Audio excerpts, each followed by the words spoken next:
کہ مولا کائنات نے کہا اے کاش میں تم کو دیکھتا ہی نہیں، میں تم کو پہچانتا ہی نہیں، میری تم سے کوئی ملاقات نہ ہوتی۔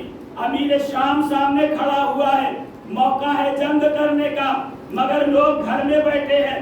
نہج البلاغہ میں مولا کائنات نے شکوہ کیا یہ کیسی مخلوق ہے، جب ان کو بلاتا ہوں تو کہتے ہیں کہ گرمی پڑ رہی ہے، جب ٹھنڈک میں بلاتا ہوں تو کہتے ہیں ابھی آرام کا وقت ہے، ہمیں اپنے بچوں کے ساتھ رہنے دیجئے۔ مولا کہتے ہیں کہ تم کیسی مخلوق ہو۔ ادھر امیر شام میں لوگ ایسے موجود ہیں، ایسے صحابی موجود ہیں، وہ باطل پر ہونے کے باوجود بھی ایک ساتھ ہے، مگر تم حق پر ہونے کے باوجود بھی الگ الگ ہو، میری بات کو نہیں مانتے۔ اب کربلا میں دیکھیے کیا موسم ہے، کتنی گرمی ہے، اتنی گرمی ہے کہ اگر ایک چنا بھی زمین پر گرا دیا جائے تو وہ بھون جاتا تھا، ایسی گرمی تھی، ایسا معرکہ تھا کہ جس میں جنگ کرنا واقعی مشکل تھا۔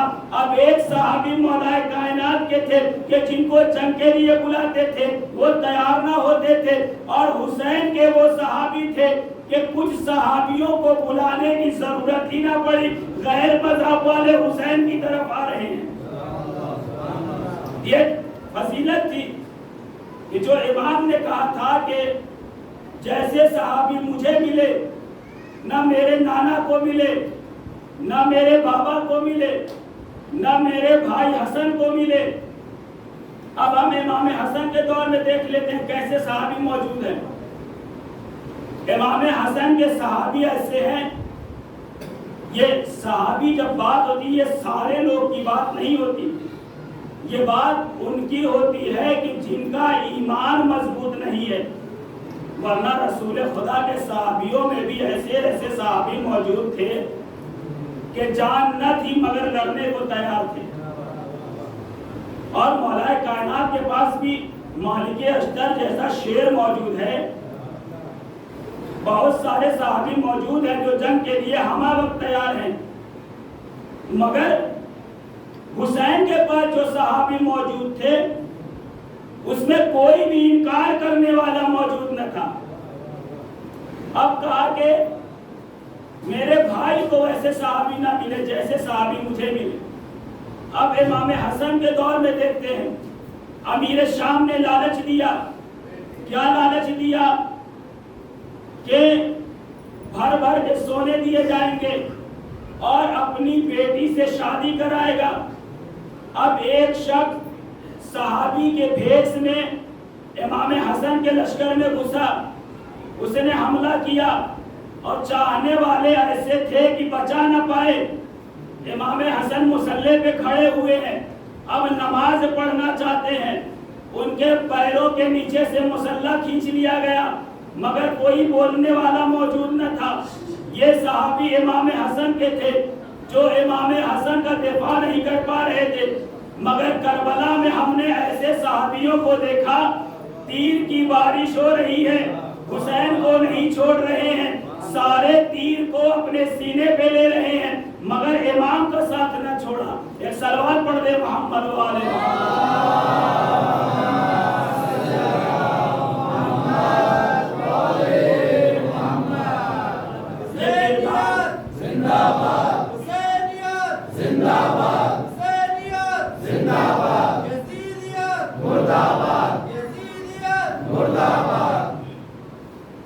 لہذا جب یہ سارے کردار کربلا میں آ گئے، صحابیوں نے بتا دیا کہ ہمارا کردار کیا ہے، تو امام کو کہنا پڑا کہ جیسے صحابی مجھے ملے، نہ میرے نانا کو ملے، نہ میرے بابا علی مرتضیٰ کو ملے، نہ میرے بھائی حسن مجتبیٰ کو ملے، یہ کردار پیش کر کے رکھا تھا۔ اور پھر جو کربلا میں لوگ موجود تھے انہوں نے ایک صلوات پڑھ دے محمد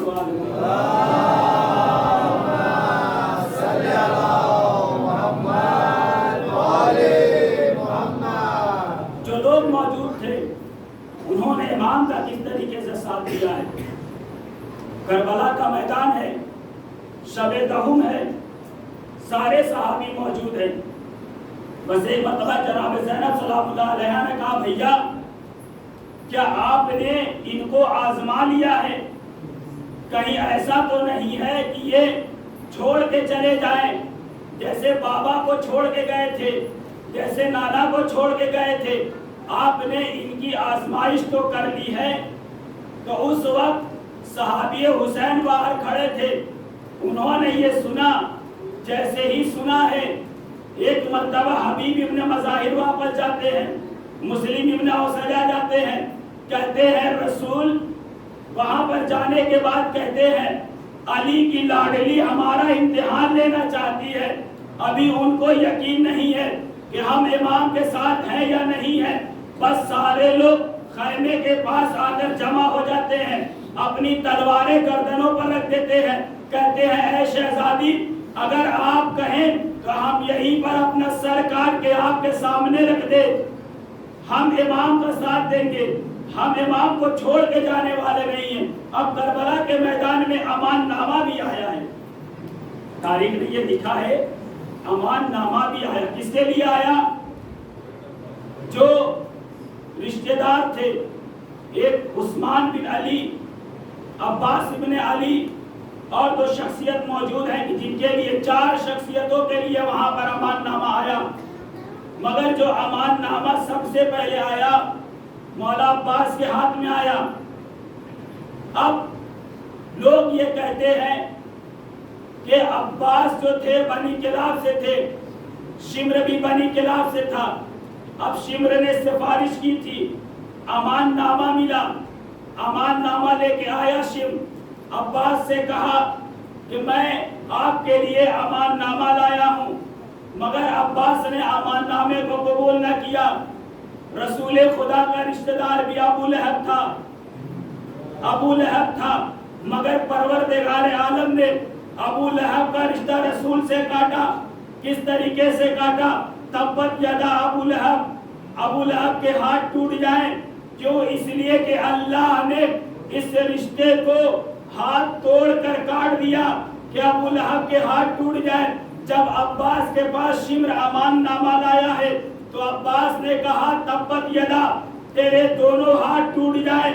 جیسے اللہ نے رسول کا رشتہ ابو لہب سے کاٹا تھا، ویسے ہی عباس نے اپنا رشتہ شمر سے کاٹا. تم بھی وہیں پر ہو جہاں پر ابو لہب تھا. جب تم نے اپنے وقت کو امام کو نہ پہچانا تو تمہارا امان نامہ کس کام کا؟ تم میرے لیے تو امان نامہ لائے ہو مگر میرے آقا کے لیے امان نامہ نہ لائے. ایک صلوات پڑھ دے محمد و آل محمد.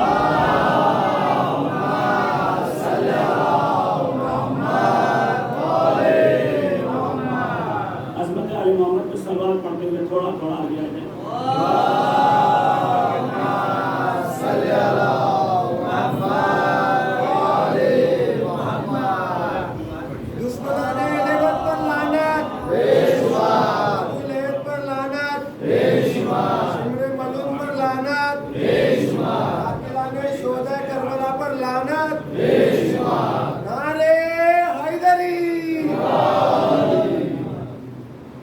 کربلا میں عباس نے اپنے رشتے کو کاٹ دیا.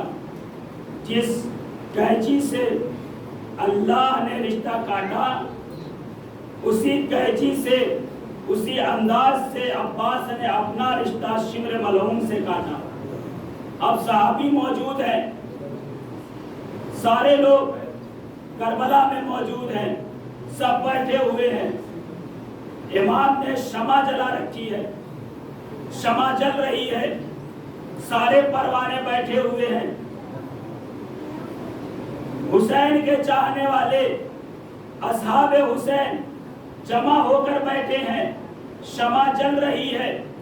حسین نے کہا کہ میں تم لوگوں کے اوپر سے اپنی بیعت کو اٹھاتا ہوں، یہ لوگ میری جان کے دشمن ہیں، تم یہاں سے چلے جاؤ. مگر جانے کو تیار نہ تھے. بس امام نے شمع کو بجھا دیا، کہا کہ اجالے میں جاتے ہوئے شرم آ رہی ہے تو میں نے اندھیرا کر دیا ہے، اب اٹھ کر چلے جاؤ. اگر تم کو ڈر لگ رہا ہے تو میری خاندان میں سے کسی کا ہاتھ تھامو، تھام کر وہاں سے چلے آؤ، یہاں سے چلے جاؤ۔ لیکن جانے کو کوئی تیار نہ ہوا۔ شمع روشن کی گئی، وہ پروانے وہیں پر بیٹھے ہوئے ہیں۔ دنیا کے پروانے ہوتے ہیں جو شمع بجھنے کے بعد فرار کر جاتے ہیں، مگر یہ کربلا کے پروانے ہیں۔ شمع بجھ کے روشن ہو گئی، مگر کوئی اپنی جگہ چھوڑنے کو تیار نہ تھا، کوئی اپنی جگہ چھوڑنے کو تیار نہ تھا۔ اب سب نے بتانا شروع کیا کہ اے آقا ہم آپ سے کتنی محبت کرتے ہیں۔ ذوالحجین اپنی جگہ سے اٹھے اور تلوار کو اپنی گردن پہ رکھا، کہا کہ مولا اگر ہمیں 1000 بار زندہ کیا جائے اور 1000 بار قتل کیا جائے تب بھی ہم آپ کا ساتھ چھوڑنے والے نہیں ہیں۔ حبیب ابن مظاہر اٹھے، کہا کہ آقا اگر ہمیں قتل کر دیا جائے، قتل کرنے کے بعد ہمیں جلا دیا جائے، جب دھول بن جائے ہوا میں اڑا دیا جائے، اس کے بعد سے ہمیں دوبارہ زندگی ملے تب بھی ہم آپ کا ساتھ چھوڑنے کے لیے تیار نہیں ہے۔ لہٰذا یہ ایسے صحابی تھے کہ جنہوں نے امام کا ساتھ نہ چھوڑا۔ سب جانتے تھے کہ ہم زندہ نہ رہ پائیں گے، کل ہمیں قتل کر دیا جائے گا، شہید کر دیا جائے گا، مگر کوئی ساتھ چھوڑنے کو تیار نہیں ہے۔ اب امام نے جو رات گزری ہے، جو ایک شب کی مہلت مانگی ہے، وہ صرف عبادت کے لیے مانگی ہے۔ کیا حال تھا اصحاب حسینی کا؟ روایت میں لکھا ہے بات الحسین و اصحابہ تلک اللیلہ قدمی النار ما بین راقع و قائم و ساجد۔ اصحاب حسین نے، خود حسین اور اصحاب حسین نے رات کو اس طریقے سے گزارا، رات کو ایسے گزارا ہے کہ کوئی رکوع میں ہے، کوئی سجدے میں ہے، کوئی قیام کی حالت میں ہے، اور وہاں سے آواز ایسے آ رہی تھی جیسے شہد کی مکھیوں کے چھتے سے بھنبھناہٹ کی آواز ایسے آ رہی تھی، ویسے ہی خیام حسینی سے آوازیں بلند ہو رہی تھی۔ یہ کربلا میں کردار کی جنگ تھی، ایک طرف لشکر یزیدی ہے، ایک طرف لشکر حسینی ہے۔ لشکر حسینی میں کردار کو سیکل کیا جا رہا تھا، کردار کو سنوارا جا رہا تھا، مگر لشکر یزیدی میں خنجر کو تیز کیا جا رہا تھا۔ ادھر آمادے تھے کہ کس طریقے سے گلا کاٹا جائے، ادھر حسین بتا رہے تھے کس طریقے سے کردار سے وار کیا جائے۔ لہٰذا وار دونوں طرف سے ہوگا، ایک طرف سے تلوار و خنجر سے وار ہوگا، ایک طرف سے کردار سے وار ہوگا۔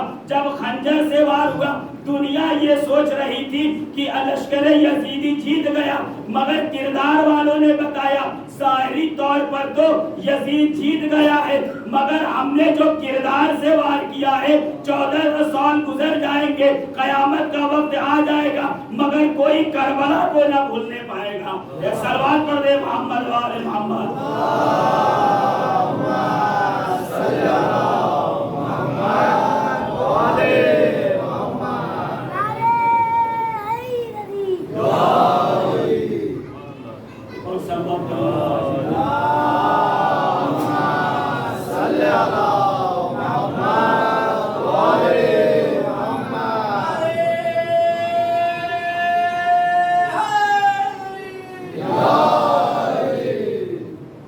کربلا میں جو جنگ تھی وہ کردار کی جنگ تھی، نہ کہ خنجر و تلوار کی جنگ تھی۔ دنیا میں بہت ساری جنگیں ہو گئی ہیں، لاکھوں لوگ قتل کیے گئے، مگر تاریخ نے ان کو اپنے اوراق میں تو جگہ دے دی، مگر وہ نسیان کے حوالے ہو گیا۔ مگر کربلا کی یہ جنگ ایسی ہے کہ جس کو تاریخ کے اوراق نے بھی جگہ دی، اور یہ انسانیت کے ذہن و دماغ سے کبھی مٹنے نہ پایا، اور قیامت تک انشاءاللہ جاری رہے گا۔ یہ کردار تھا کہ جو پیغام اور میسج ہم تک آیا ہے۔ لہٰذا اب ہم فضائل کو چھوڑتے ہوئے مسائل کی والی میں چلتے ہیں، کیونکہ یہ شب بہت ہی المناک شب ہے، بہت ہی زیادہ غم کی شب ہے۔ اب یہ شب آئی ہے